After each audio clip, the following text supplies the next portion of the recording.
ಎಲ್ರಿಗೂ ನಮಸ್ಕಾರ. ಹೆಂಗಿದ್ರಿ? ನಂಗೆ ಭಾರಿ ಖುಷಿ ಆಯ್ತು ಮರ್ರೆ ನಿನ್ನೆ ವೀಡಿಯೋಗೆ ರೆಸ್ಪಾನ್ಸ್ ಎಲ್ಲ ಕಂಡು. ರಾತ್ರಿ ಅಪ್ಲೋಡ್ ಮಾಡಿ ಬೆಳಗ್ಗೆ ಎದ್ದು ಕಾಂಬೋಷ್ಟರೊಳಗೆ 50 ಸಬ್ಸ್ಕ್ರೈಬರ್ ಆಯ್ರು.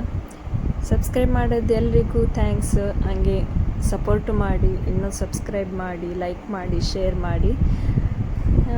ಹಾಗೆ ನಿನ್ನೆ ಎಲ್ಲ ಕೆಲಸ ಮುಗಿಸ್ಕೊಂಡು ಸಾಕಾಯಿತು, ಎಂತಾರು ಒಂದು ಸ್ವೀಟ್ ತಿಂಬ ಅನಿಸ್ತು. ಹಾಗೆ ಅಮ್ಮನ ಕೈ ಕೇಂಡು ಎಂತಾರು ಮಾಡುವ ಅಂದ್ಕೊಂಡು ಕಡೆಗೆ ಅಪ್ಪ ತಂದದ್ದು ಗುಲಾಬ್ ಜಾಮೂನ್ ಪ್ಯಾಕೆಟ್ ನೆನಪಾಯ್ತು. ಹಾಗೆ ಗುಲಾಬ್ ಜಾಮೂನ್ ಮಾಡುವ ಅಂದ್ಕೊಂಡು ಒಳಗೆ ಹೋದೆ.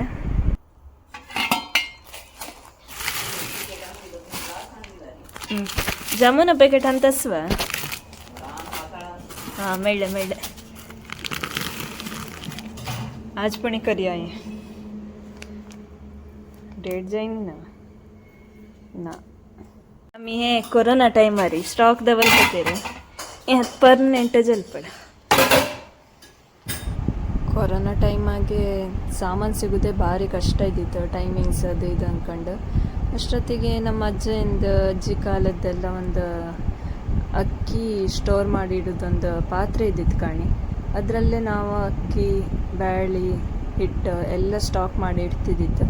ಅದೊಂದು ನಮಗೆ ಲಾಯಕಾಯ್ತು.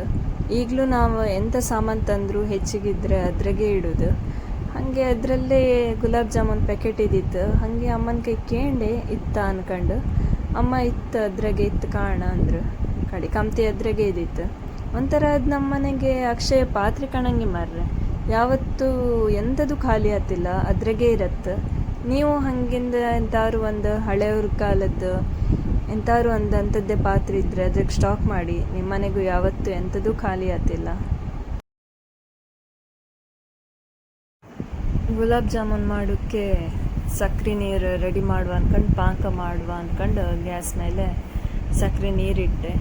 ಅದೊಂದು 5-6 ನಿಮಿಷ, ಜಾಸ್ತಿ ಅಂದರೆ ಒಂದು 10 ನಿಮಿಷ ಕಾಯಿಸು ಸಾಕು. ಪಾಕ ಬತ್ತು.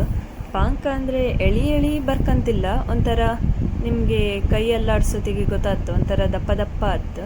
ಅಂದರೆ ಹದ ಗೊತ್ತಾಯ್ದಿಪ್ಪರಿಗೆ ಹೇಳೋದು ನಾನು, ಹದ ಗೊತ್ತಾಯ್ತು. ಒಂಥರ ನೀವು ಸಕ್ಕರೆ ನೀರು ಹಿಂಗೆ ಹಾಕಿ ಕೈ ಅಂದಾಡ್ಸ್ರೆ ಹೆಂಗೆ ಅಷ್ಟೊತ್ತಿಗೆ ಸೌಂಡ್ ಹಾಕಿ ಕೈ ಅಂದಾಡ್ಸೋತಿಗೆ ಹೆಂಗೆ ದಪ್ಪ ದಪ್ಪ ಆಗ್ತಾ ಅಂದ್ಕೊಂಡು, ಹಾಗೆ ದಪ್ಪ ಹಾಪಕ್ಕೂ ನೀವು ಗ್ಯಾಸ್ ಸ್ಟವ್ ಆಫ್ ಮಾಡಿ. ಅಷ್ಟೊತ್ತಿಗೆ ಒಳ್ಳೆ ಆಯ್ತು. ಇದೊಂಚೂರು ತಣಿಕ್ ಬಿಸಿ ಬಿಸಿ ಪತ್ತಿಗೆ ನೀವು ಜಾಮೂನು ಕರ್ದು ಹಾಕಬೇಡಿ.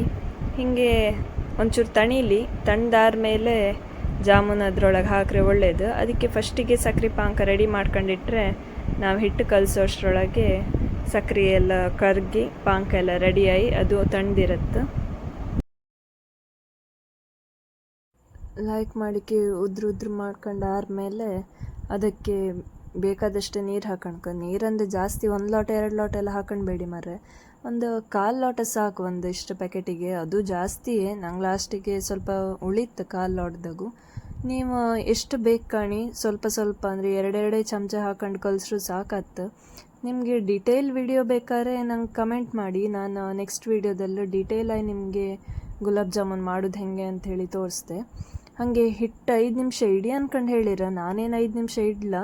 ಹೀಗೆ ಗ್ಯಾಸ್ ಹಚ್ಚಿ ಹೀಗೆ ಪಟ ಉಂಡೆ ಮಾಡ್ಕೊಂಡು ಹಾಕಿದ್ದೆ. ಅಂದರೆ ಅದು ಮೇಲಿದು ಎಲ್ಲ ನಿಮಗೆ ರಫ್ಫಾರೆ ಅದೆಂತಂದರೆ ಒಳಗೆ ಗಟ್ಟಿ ಬತ್ತೇನೋ. ನಾನು ಈ ಸಲ ಎಂತ ಮಾಡಿದೆ ಅಂದರೆ ಹಾಗೆ ಹಿಟ್ಟು ಕಲಿಸ್ದೆ, ಹೀಗೆ ಉಂಡೆ ಮಾಡಿ ಗ್ಯಾಸ್ ಕಾವಲಿ ಒಳಗೆ ಬಿಟ್ಟೆ, ಎಣ್ಣೆ ಒಳಗೆ, ಗ್ಯಾಸ್ ಒಳಗೆ ಎಣ್ಣೆ ಒಳಗೆ ಹಾಗೆ ಬಿಟ್ಟೆ. ಅದಕ್ಕೆ ಅದು ಲಾಯ್ಕಾಯಿತು, ಮೆದು ಆಯಿತು. ಮತ್ತು ತುಪ್ಪ ಹಾಕಿ ಕೈಯೆಲ್ಲ ಕಟ್ಟಿ ಅಂದ್ಕೊಂಡು ಹೇಳಿರ, ನಾನು ತುಪ್ಪ ಎಂತ ಹಾಕಲ್ಲ, ಹಿಂಗೆ ಉಂಡೆ ಮಾಡಿ ಇಟ್ಟೆ. ಹಾಗೆ ಗ್ಯಾಸೆಲ್ಲ ಕಾವಲಿ ಇಟ್ಟೆ, ಎಣ್ಣೆ ಹಾಕಿದೆ, ಕಡಿಕೆ ಹೊರಕ್ಕೆ ರೆಡಿ ಮಾಡಿದೆ. ಒಳ್ಳೆ ಬಂತು, ಮೆದು ಆಯಿತು, ಲಾಯ್ಕಾಯಿತು. ಒಳಗೆಂತ ನಿಮ್ಮದು ಗಟ್ಟಿ ಕಣಂಗೆ ಎಂಥದ್ದು ಆಯಿಲ್ಲ, ಒಳ್ಳೆ ಅಂದರೆ ಅಷ್ಟು ಒಳ್ಳೆ ಆಯಿತು. ನಿಮಗೆ ಬೇಕೇ ಆರೆ ವಿಡಿಯೋದೆಲ್ಲ ಹೇಳಿ ಕಮೆಂಟ್ ಮಾಡಿ. ನೆಕ್ಸ್ಟ್ ವಿಡಿಯೋದಲ್ಲಿ ನಾನು ಡೀಟೇಲಾಗಿ ಗುಲಾಬ್ ಜಾಮೂನ್ ಮಾಡೋದು ಹೆಂಗೆ ಅಂಥೇಳಿ ನಿಮಗೆ ಒಂದು ಸಣ್ಣದೊಂದು ಕ್ಲಿಪ್ಪಿಂಗ್ಸ್ ಹಾಕ್ತೆ. ಯಾರಿಗಾರು ಬೇಕೇ ಆರೆ ಹೇಳಿ ಅಕ್ಕ. ಈಚೆ ಕಾಣಿ ಎಣ್ಣೆ ಬಿಸಿ ಆತಾ ಬಂದಿತ್ತು. ಜಾಸ್ತಿ ಉರಿಗಿಡಬೇಡಿ, ಸಣ್ಣ ಉರಿಗೂ ಇಡಬೇಡಿ, ಮಧ್ಯ ಉರಿಯೆಲ್ಲ ಬಿಸಿ ಮಾಡ್ತಾ ಇರಿ ಎಣ್ಣೆ. ಅಷ್ಟರೊಳಗೆ ನಾವು ಪಟ ಪಟ ಅನ್ಕೊಂಡು ಉಂಡೆ ಮಾಡೋಕಾತ್. ಉಂಡೆ ಕಾಣಿ ಹಿಂಗೆ ರೌಂಡ್ ಬರ್ಕ್, ಮತ್ತು ಗೆರಿ ಎಲ್ಲ ಬೀಳೋಕಾಗ. ಗೆರಿ ಬಿದ್ದರೆ ಎಂತ ಆತಂದರೆ ಕಟ್ಟಾತ್, ಒಡಿತ್ ಎಣ್ಣೆಗೆ ಹಾಕ್ರ ಕೂಡಲೇ. ಹಂಗೆ ಕಟ್ಟಾಪ್ಕಾಗ ಲಾಯ್ಕ್ ಮಾಡಿ ಒಂದೇ ಲೆಕ್ಕದೆಲ್ಲ ಉಂಡೆ ಕಟ್ಟಕ್ಕೆ. ಈಗ ಎಣ್ಣೆ ಬಿಸಿ ಆಯ್ತಾ ಕಾಂಬ, ಎಣ್ಣೆ ಒಂಚೂರು ಬಿಸಿ ಹಾಪಕ್ಕಿತ್ತು. ಎಣ್ಣೆ ಬಿಸಿ ಆದಮೇಲೆ ಒಂದೊಂದೇ ಅಂದ್ಕೊಂಡು ಒಂದೇ ಸಲ ಹಾಕೋ. ಒಂದೇ ಸಲ ಅಂದರೆ ಎಲ್ಲದೂ ಅಲ್ಲ, ಒಂದು ಐದಾರು ಅಂದ್ಕೊಂಡು ಹಾಕಿ ಒಂದು 3-4 ಸಲ ಕರಿವಾಕ. ಕರ್ದಾದ್ಮೇಲೆ ಹಂಗಂಗೆ ಸೈಡಿಗೆ ಹಾಕಬೇಡಿ, ಪೋಡಿ ಹಾಕ್ದಂಗೆ ಒಳ್ಳೆ ಮಾಡ್ಕೊಂಡು ಎಣ್ಣೆ ಬಸ್ದು ಆಮೇಲೆ ಸೈಡಿಗೆ ಹಾಕಿ. ಇಲ್ಲಾಂದರೆ ಎಣ್ಣೆ ಪಸಿ ಇದ್ದರೆ ಗುಲಾಬ್ ಜಾಮೂನ್ ತಿಂಬುಕಾತಿಲ್ಲ, ಎಣ್ಣೆ ಕಡಂಗೆ ಹೊಡಿತು. ಅದಕ್ಕೆ ಮತ್ತು ತೆಂಗಿನ ಎಣ್ಣೆಗೆ ನಾ ಮಾಡಲ, ಎಂತಕ್ಕಂದರೆ ಅದು ತೆಂಗಿನ ಎಣ್ಣೆ ಸ್ಮೆಲ್ ಬತ್ತೇನೋ, ಅದಕ್ಕೆ ನಾನು ಸನ್ಫ್ಲವರ್ ಆಯಿಲಲ್ಲೇ ಮಾಡಿದೆ. ಇದು ತಣ್ಣದಾದ್ಮೇಲೆ ನೀವು ಪಾಕಕ್ಕೆ ಹಾಕಕ್ಕೆ, ಬಿಸಿ ಬಿಸಿ ಪತ್ತಿಗೆ ಪಾಕಕ್ಕೆ ಹಾಕ್ರೆ ಅದು ಒಂಥರ ಆಯ್ತು. ಅದಕ್ಕೆ ಸ್ವಲ್ಪ ತಣಿಕ್ಕೆ ಪಾಕ ಹೆಂಗೂ ತಣ್ಣದಿರುತ್ತೆ. ಇದಿತ್ತಲ್ದ ಗುಲಾಬ್ ಜಾಮೂನ್ ಎಣ್ಣೆ ಕರೆದು, ಅದು ಸ್ವಲ್ಪ ನಮಗೆ ಇದಾಯ್ಕೆ ಅಂತಂದರೆ ಬೆಚ್ಚಾಗೆ ಮಾತ್ರ ಹಾಕಿ. ಬಿಸಿ ಬಿಸಿ ಪತ್ತಿಗೆ ಹಾಕಿದ್ರೆ ಅದು ಮಧ್ಯೆ ಗಟ್ಟಿ ಗಟ್ಟಿ ಬತ್ತು. ನೀವು ಉಂಡೆ ಎಷ್ಟೇ ಲೈಕ್ ಮಾಡಿ ಕಟ್ಟಿ ಇದು ಮಾಡ್ರೂ ಸಮೇತ ಅದು ಲೈಕ್ ಬತ್ತಿಲ್ಲ. ಕಾಣಿ ಕರ್ದೆಲ್ಲ ಆಯ್ತು. ಈಗ ನಮ್ಮ ಜಾಮೂನೀಗ ಹಿಂಗೆ ಬಂದಿತ್ತು. ಈಗ ಎಂತ ಅಂದರೆ ಒಂದೊಂದೇ ಅಂದ್ಕೊಂಡು ಸಕ್ರೆ ಪಾಕದೊಳಗೆ ಹಾಕುವ. ಬಿಸಿ ಬಿಸಿ ಇದ್ದದ್ದು ಲಾಸ್ಟಿಗೆ ಕರದ್ದೆಲ್ಲ ಹಾಕಬೇಡಿ, ಫಸ್ಟ್ ಕರದ್ದೆಲ್ಲ ಹಾಕಿ ಅಕ್ಕ. ಲೈಕ್ ಬತ್ತು. ಕಡಿಕೆ ತಣ್ಣರ ಮೇಲೆ ಎಲ್ಲದು ಒಟ್ಟಿಗೆ ಒಂದ್ಸಲಿ ಹಾಕಿಬಿಡಿ. ನಾನು ಸಕ್ರೆ ಪಾಕ ಜಾಸ್ತಿ ಮಾಡೋಕ್ಕೆ ಹೋಗಿಲ್ಲ, ಎಂತಕ್ಕಂದರೆ ನಮ್ಮ ಮನೆಗೆ ಅಷ್ಟು ಇಷ್ಟ ಆಗ್ತಿಲ್ಲ ಸಕ್ರೆ ಪಾಕ. ಅಂದರೆ ಲಾಸ್ಟಿಗೆ ಅದು ಹಾಗೆ ಉಳಿತು ಸಕ್ರೆ ಪಾಕ. ಕಡಿಗೆ ಅದು ಎಂತ ಮಾಡೋಕ್ಕೂ ಆಗ್ತಿಲ್ಲ. ಮತ್ತು ಎಣ್ಣೆಯಲ್ಲೂ ಹಾಗೆ ಕರೋತಿಗೆ ಜಾಸ್ತಿ ಎಣ್ಣೆ ಹಾಕಿ ಕರಿಬೇಡಿ.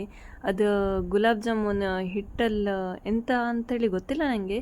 ಅರೆ ಆ ಎಣ್ಣೆ ಕರದ್ದು ಮತ್ತು ಪೋಡಿ ಎಲ್ಲ ಕರೋಕೆ ಲೈಕ್ ಆಗ್ತಿಲ್ಲ. ದಪ್ಪ ದಪ್ಪ ಆಯ್ತು ಎಣ್ಣೆ, ಸರಿ ಒಂಥರ ದಪ್ಪ ಆಯ್ತು. ಅದಕ್ಕೆ ಎಣ್ಣೆಯು ಸ್ವಲ್ಪ ಇಟ್ಕೊಂಡೆ ಕರೀನಿ. ಹಾಗೆ ಸರಿ ಕಪ್ಪು ತೆಗಿಬೇಡಿ, ಸರಿ ಎಳೆತ್ತು ತೆಗಿಬೇಡಿ, ಹಿಂಗೆ ಮಧ್ಯ ಬರ್ಕ್. ಹಿಂಗೆ ಬಂದರೆ ಗುಲಾಬ್ ಜಾಮೂನ್ ಪರ್ಫೆಕ್ಟ್ ಆಯ್ತು ಅಂತೇಳಿ ಲೆಕ್ಕ. ಸರಿ ಕಪ್ಪು ತೆಗೋಕೆ ಹೊಯ್ಬೇಡಿ, ಮತ್ತದು ಕರ್ಟದ್ ಸ್ಮೆಲ್ ಬತ್ತು. ಹಿಂಗೆ ತೆಗೀನಿ, ಲೈಕ್ ಆಯ್ತು, ಭಾರಿ ಲೈಕ್ ಆಯ್ತು. ನೀವು ಮನೆಗೆ ಜಾಮೂನ್ ಮಾಡ್ಕೊಂಡು ತಿಂದಾದ್ಮೇಲೆ ಹೆಂಗಾಯ್ತು ಅಂಥೇಳಿ ಕಮೆಂಟ್ ಮಾಡಿ. ಸರಿ, ಹಂಗಾರೆ ಸಿಗುವ ಇನ್ನು ನೆಕ್ಸ್ಟ್ ವ್ಲಾಗಲ್ಲಿ. ಅಲ್ಲಿವರೆಗೂ ಟಾಟಾ, ಬಾಯ್ ಬಾಯ್, ಗುಡ್ ನೈಟ್, ಶುಭರಾತ್ರಿ.